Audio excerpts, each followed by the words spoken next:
Wa yajuzu lan wenang isti'malu inain opo menggunakan wadah atau memakai wadah. Wa yajuzu lan wenang isti'malu inain opo memakai wadah. Ghairihima yang selain emas dan perak. Ghairihima yang selain emas dan perak.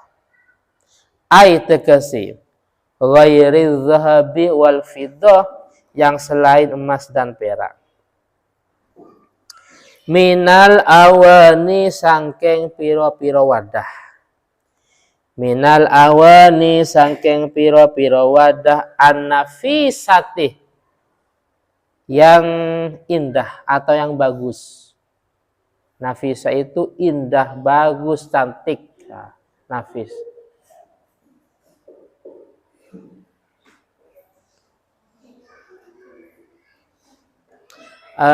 Imam Syafi'i gurunya banyak.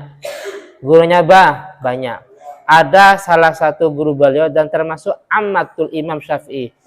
Bibi sekaligus menjadi gurunya, namanya Sayyidah Nafisah atau Siti Nafisah. Makanya wanita yang namanya Nafisah itu cerdas. Kalau memang orang tuanya memberi nama Nafisah semata-mata tabarukan, tafaulan kepada gurunya Imam Syafi'i. Kalau hafid biasanya penghafal. Hafid.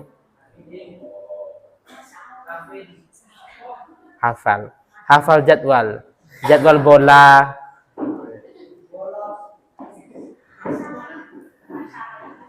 An-nafisati kang indah atau yang bagus kaina ihyakut seperti wadah yang terbuat dari yakut atau intan. Seperti wadah yang terbuat dari yakut atau intan. Wa yahrumu lan haram al-ina'u opo wadah. Al-mudabbabu kang ditambal. Yang ditambal bidabbati fiddah dengan tambalan perak. Bidabbati fiddatin dengan tambalan perak kabiratin yang besar. Kabiratin yang besar urfan ing dalam secara kebiasaan. Urfan ing dalam secara kebiasaan li zinatin karena untuk hiasan. Hiasan rumah.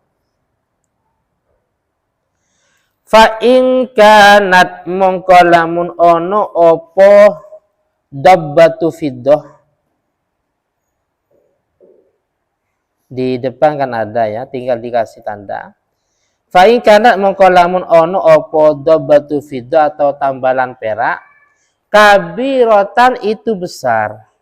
Tapi lihajatin karena ada kebutuhan, lihajatin karena kebutuhan, jazah mongko wenang. Jazah mongko wenang.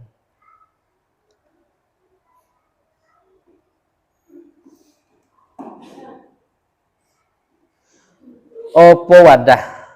Jazah mongko wenang opo wadah atau al-ina ma'al karohati beserta makruh. Ma'al karohati beserta makruh. Au saghiratan atau itu kecil. Au saghiratan atau itu kecil. Urfan ing dalam kebiasaan. Urfan ing dalam kebiasaan. Lizinatin karena hiasan. Lizinatin karena hiasan kurihat mongko makruh. Kurihat mongko makruh opo dobbah. Di atas ada dobbah atau tambalan. Kurihat mongko makruh opo tambalan. Auli hajatin atau karena kebutuhan. Auli hajatin atau karena kebutuhan. Fala tukrohu mongko tidak dimakruhkan opo dobbah atau tambalan Amma dobbatul zahabi, adapun utawi tambalan dari emas. Adapun utawi tambalan dari emas, fatahrumu mongko iku haram. Fatahrumu mongko iku haram opo dobbah mutlakon kalawan secara mutlak. Mutlakon kalawan secara mutlak.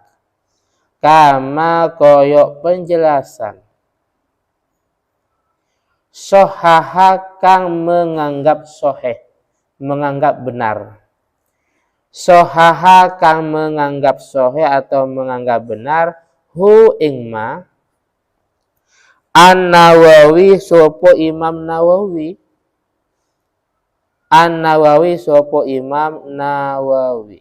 Yes.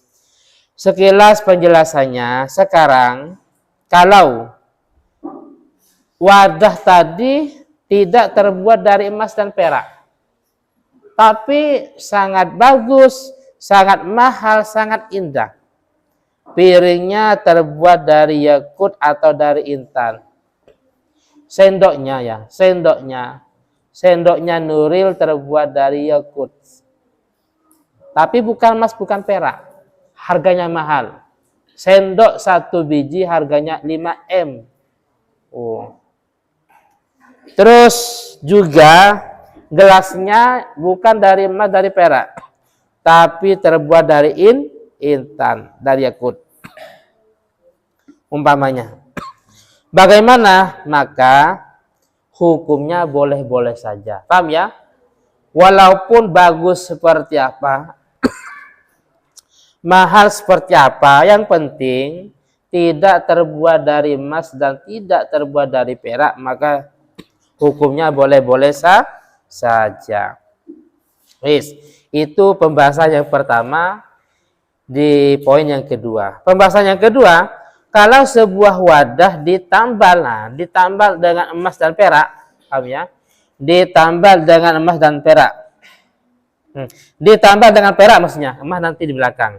Saya ulangi lagi, kalau wadah entah itu piring, gelas, sendok atau yang lainnya, ini ditambal dengan perak, maka diperinci.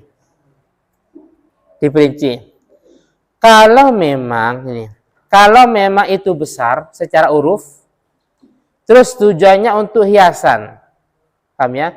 Tujuannya untuk hiasan, maka itu boleh-boleh saja, paham ya? Maka itu boleh. Kalau untuk hiasan nggak boleh. Bedanya kalau ada hajat. Jadi gini, kalau gelas atau piring ditambal dengan perak, nanti mah di belakang bahasanya, ditambal dengan perak, tujuannya apa? Untuk pajangan di ruang tamu umpamanya, atau zina, hiasan di ruang tamu.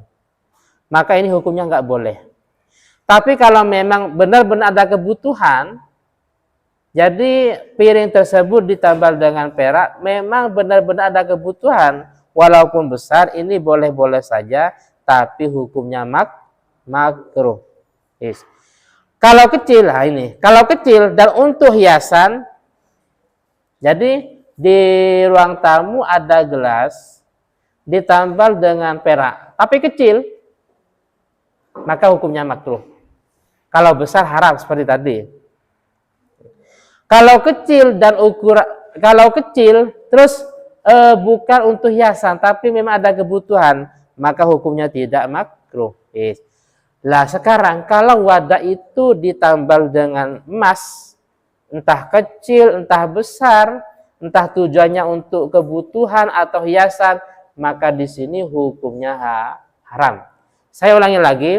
Kalau piring, emas atau yang lainnya ditambal dengan emas, baik itu ukuran kecil secara kebiasaannya atau besar, baik ada kebutuhan atau tidak, cuma sekedar hiasan di ruang tamu umpamanya, maka secara mutlak hukumnya haram. Kalau tambalan dari emas. Sebelum dilanjut silakan dibaca